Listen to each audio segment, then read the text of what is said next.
Hello and welcome to Storytime at the Ann Arbor District Library. My name's Christopher, and I think you know how I like to start Storytime with a little song called Clap Everybody and Say Hello. And if you don't know how it goes now, you will by the time it's over. Here we go. Clap everybody and say hello, say hello, say hello. Clap everybody and say hello, welcome to story time. You know, I like to say hello in lots of languages around the world. Let's say hello in French. Bonjour.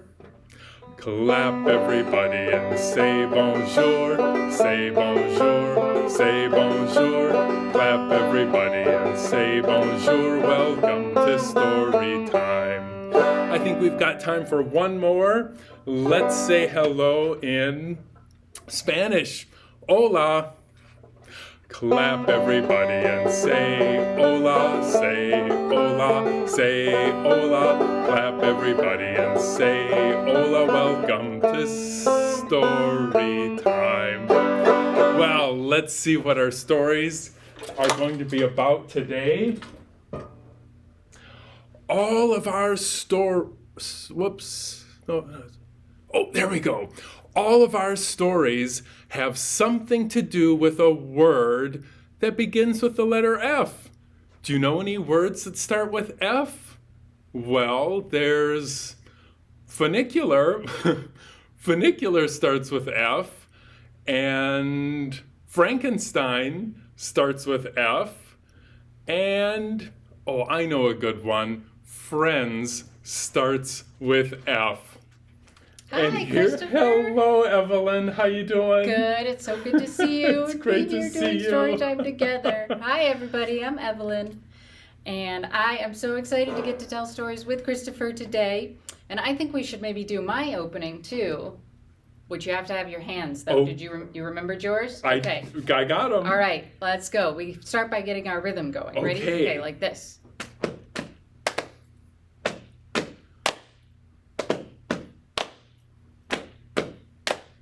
Boing, boing, squeak.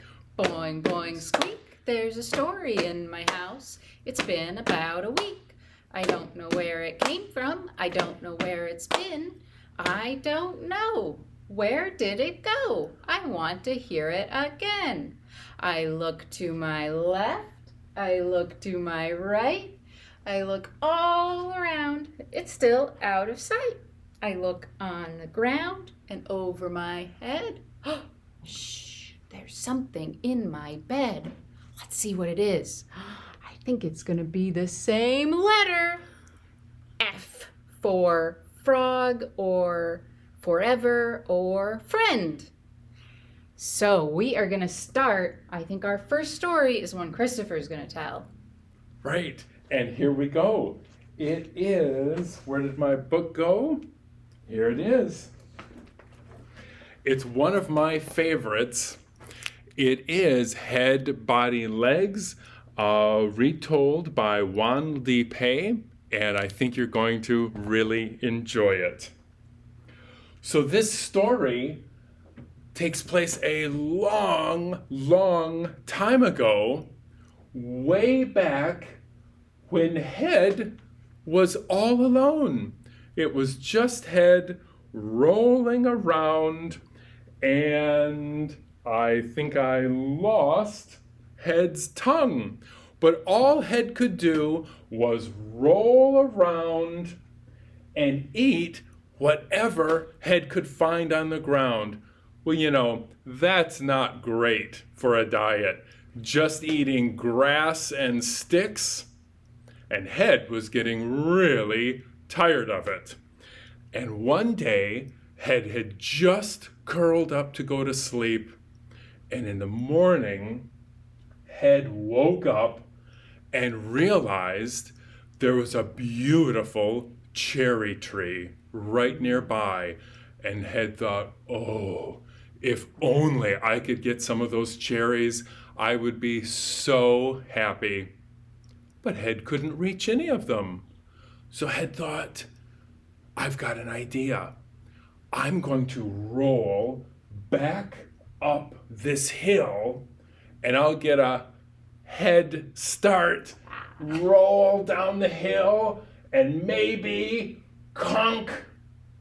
Well, you know, that tree didn't budge and no cherries came down. Head thought, I'm going to try it one more time. So Head rolled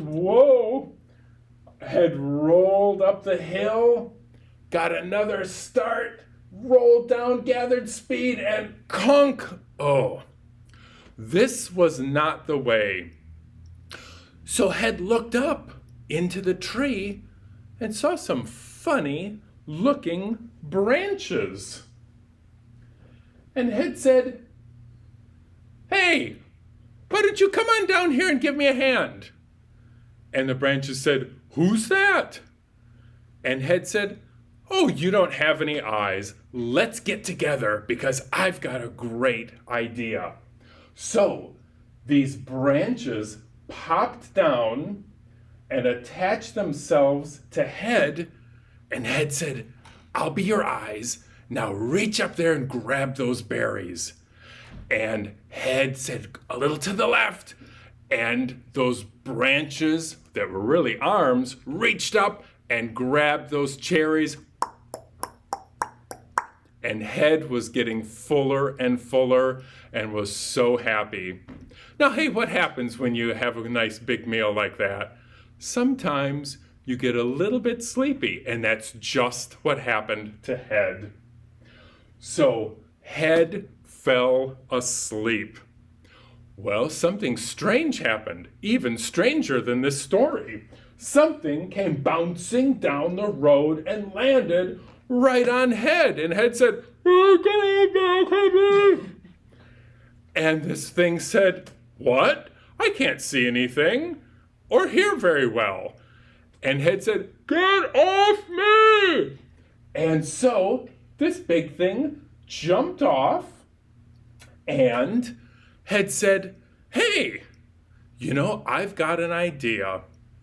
I think we could all get together and go get another great meal."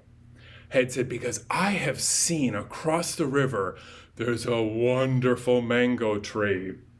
And so Head and body and arms all got together, and they were traveling across that river, and Head would call out, "A little more to the left."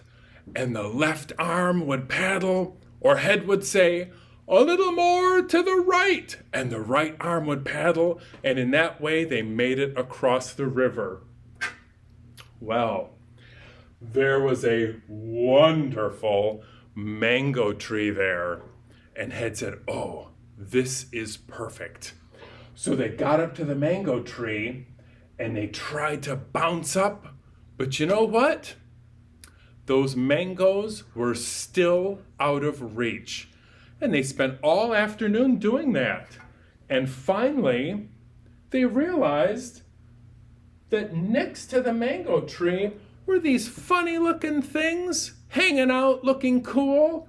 And Head said, "Hey, I've got an idea." So Head said to Arms, "Grab those branches and bash those mangoes right out of the tree." Well, you know, bashed mangoes, even though they're ripe and delicious, aren't great. And they had wrecked a few and had said, "This is not working. We have got to come up with a better plan." Do you see a way that head and body, arms and legs could get together? Evelyn, do you see a way? Yeah, I think if body went here. Yeah, that could work. And then arms go here to walk on. Yeah. And then legs can stay up there. I think that would work. Maybe not. Is there a better way? Well, let's try it like this. Oh, yeah. All together. Yeah. That's good. Like that. And head goes down there. Do you think that would really work? Long. Somehow, I don't think we're quite getting this, Evelyn. let's try maybe head on top. Do you think that would work? Yeah, so head can see far. And no, let's put the arms up here. And let's get the legs Ooh, that's right. looking good. Hey, perfect. And in this way, head, body, arms, and legs got together. They ate their fill of mangoes, and they've been together ever since. Yay. I love that story. That is very silly, isn't it? You know what? That reminds me of a song. Ready? Get your noses. I drop my nose. Whoops! Pick it up, I drop my nose. Whoops! Pick it up, I drop my nose. Whoops! Pick it up, and put it back on my face. I drop my eyes. Boing! Pick 'em up, I drop my eyes. Boing! Pick 'em up, I drop my eyes. Boing! Pick 'em up, and put 'em back in my head. I dropped my ears. Pick 'em up, I drop my ears. Pick 'em up, I drop my ears. Pick 'em up, and put 'em back on my head. I drop my tongue. Pick it up, I drop my tongue. Pick it up, I drop my tongue. Pick it up, and put it back in my mouth. Good job. All right, if you guys were standing up, you can go ahead and sit down if you want. I am going to read our next story. This is called Poco and the Drum by Matthew Forsythe. Look, there's our drum. Poco and the Drum. The biggest mistake Poco's parents ever made was giving her a drum. They had made mistakes before, like the slingshot and the llama. Looks like it destroyed their house a little bit.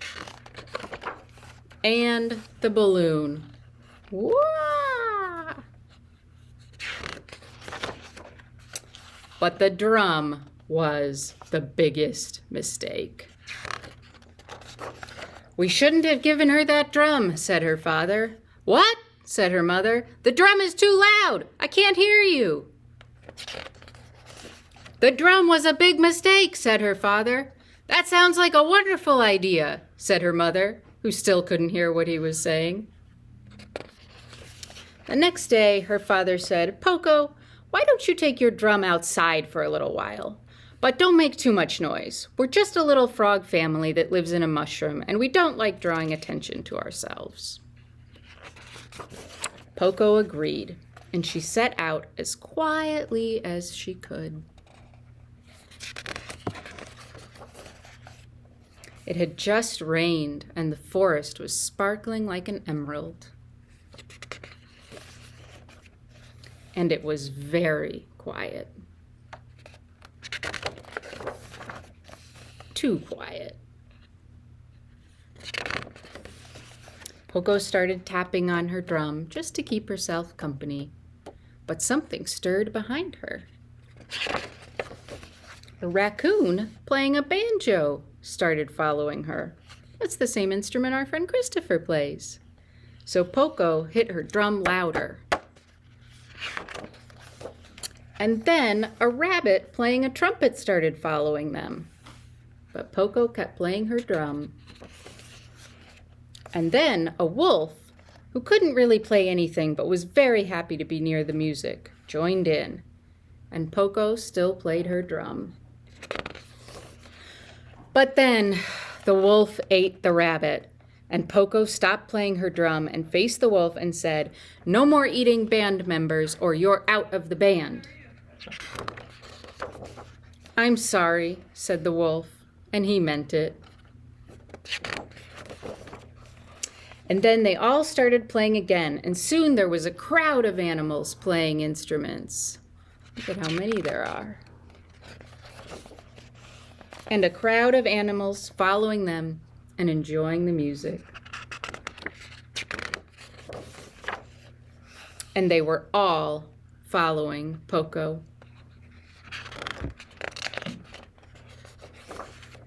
"Poco, your dinner is ready," shouted her father. No one answered, but he could hear music in the distance. And the music grew louder and louder until the crowd swept through the house and carried Poco's parents off into the woods. "Oh no," said her father. "Oh dear," said her mother.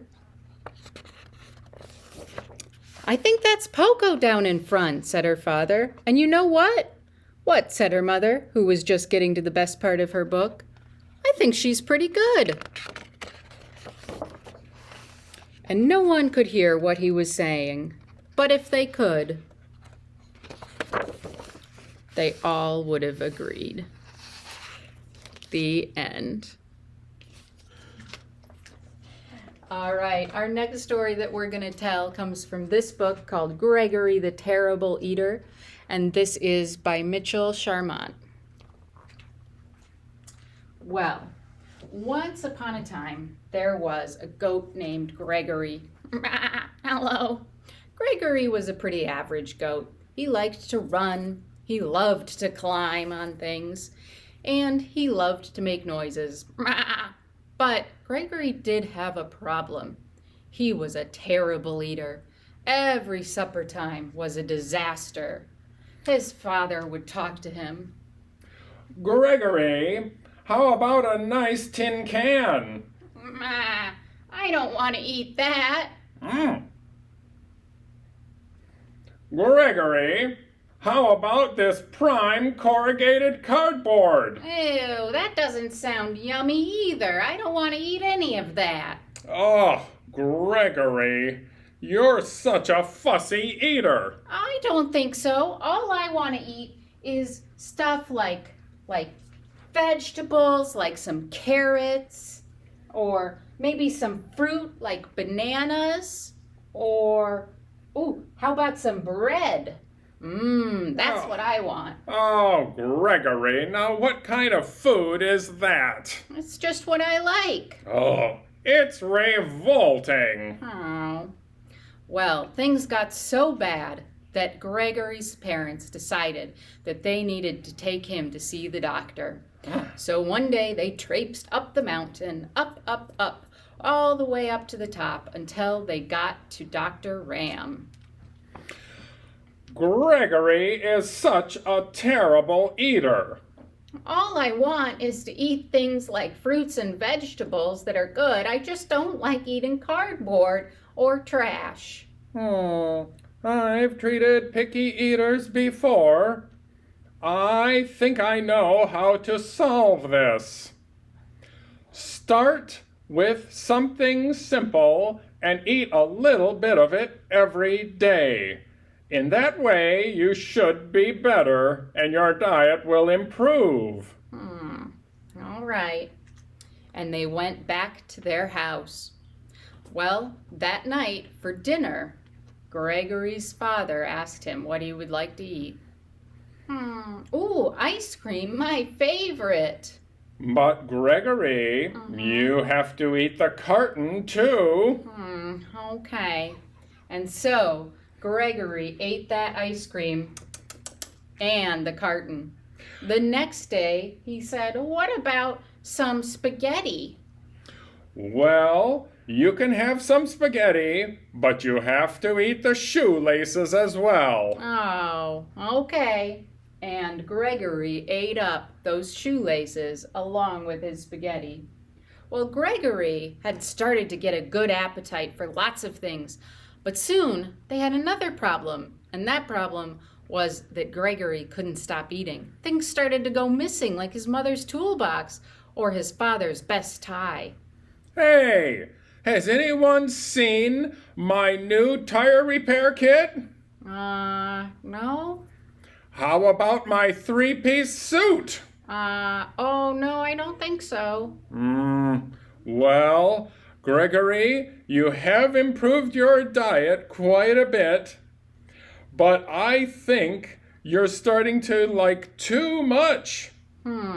It's good to eat like a goat, but you shouldn't eat like a pig. Nah. Well, that night when Gregory went out, he saw in his yard something amazing.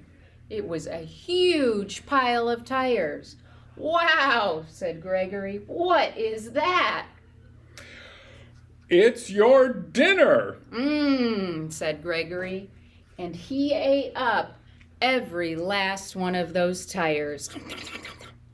Well, as you could imagine, that did not make Gregory's stomach feel very good. Oh, he spent all night rolling back and forth with a terrible stomach ache. And in the morning, he said, "Oh, I have learned my lesson. I will not eat that much." I think you did overeat, Gregory. I'm glad you've learned your lesson. Well, for breakfast, I think I would like some orange juice and cereal, and also some paper clips, rubber bands, and wax paper. That sounds just about right, Gregory. And it was. The end. Would you guys like to eat that? I think I'd like to eat the cereal and the orange juice, but not the wax paper. Yeah, I don't think Or the the paper paper clips clips. would taste very good. I don't think so either. And now Christopher is going to read us another book. This is Don't Wake Up the Tiger by Britta Teckentrup. Here we go. This is a great story. Shh, Tiger is fast asleep and we shouldn't wake her up. Zzz.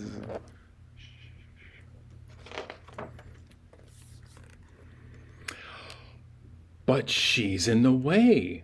Whatever will the other animals do? They're in a hurry and they've got a big bunch of balloons to carry too. Oh dear, how will they get past without waking her up? Luckily, Frog has a very good idea.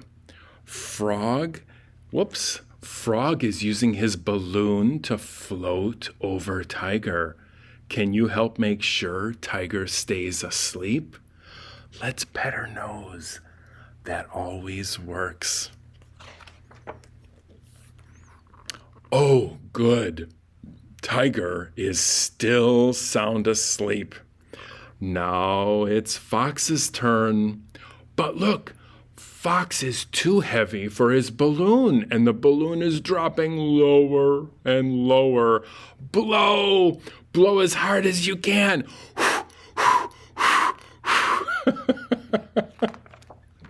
Woo! Fox made it across. Good job. It's Tortoise's turn now. He's looking a bit worried because Tiger is waking up.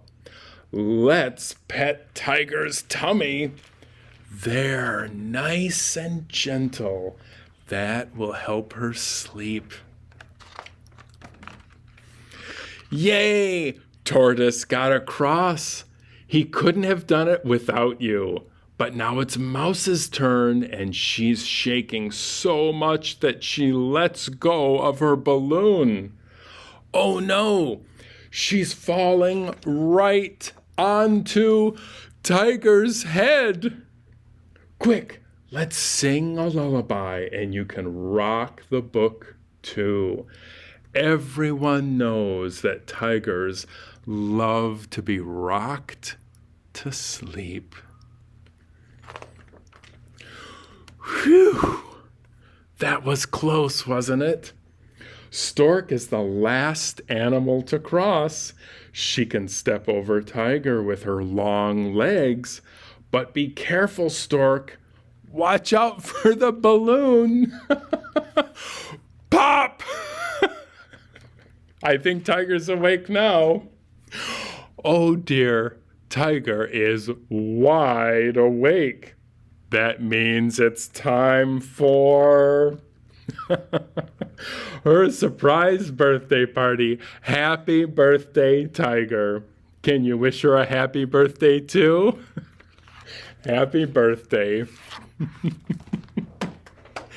Yay. Yay. Well, thank you all so much for listening to stories with us. We are going to end with knees up, so if you want to get up and dance, you can. Or if you want to stay sitting down, that's fine too. All right, you want to start us off, Okay. Christopher?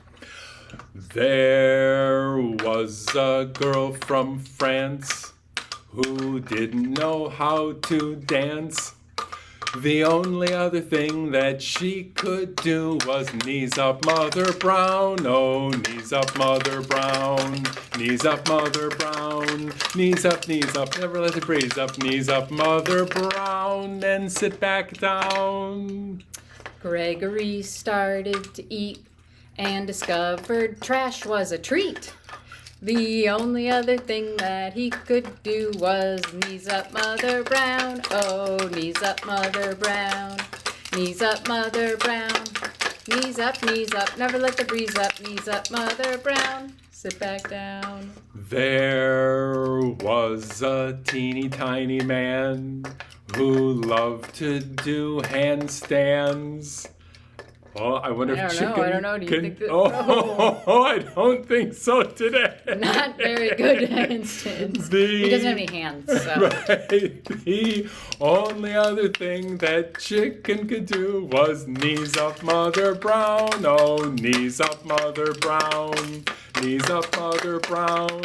Knees up, never let the breeze up. Knees up, Mother Brown. Super fast. Knees up, Mother Brown. Knees up, Mother Brown. Knees up, never let the breeze up. Knees up, Mother Brown. Woo! Wiggle, wiggle fingers right up to the sky. Wiggle, wiggle fingers, wave them all goodbye. Thank you so much for listening to Stories. I'm Evelyn. I'm Christopher. And we'll see you next time. So long. Bye-bye.